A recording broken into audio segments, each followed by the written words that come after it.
дар нишасти хабарии раиси ноҳияи вахш рӯзноманигорон вобаста ба масоили мубрам аз қабили таъмири роҳҳо, аз байн бурдани савдои кӯчагӣ, дастрасии бештар ба нерӯи барқ, таъмини мактабҳо бо компютер, бунёди кӯдакистонҳо, пешгирии худкушӣ дар байни сокинон бахусус ноболиғон ва дигар дастоварду мушкилоти ҷойдошта суол доданд. Оид ба кам будани шумораи компютерҳои муассисаҳои таълимӣ гуфта шуд, ки ин масъала ҷой дорад ва он дар оянда бо ҷалби маблағҳои давлатӣ ва дастгирии молиявии соҳибкорон бартараф хоҳад шуд.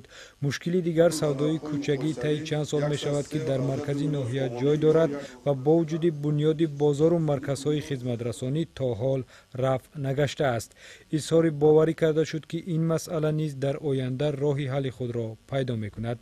ҳарчанд аз ҳисоби буҷаи маҳаллӣ ба соҳаи роҳ маблағҳои зарурӣ ҷудо нашуда бошад ҳам, аз ҷониби соҳибкорон бо харҷи 17 миллион сомонӣ роҳҳо асфалтпӯш гардида, истгоҳу чароғакҳои нав мавриди истифода қарор гирифтанд.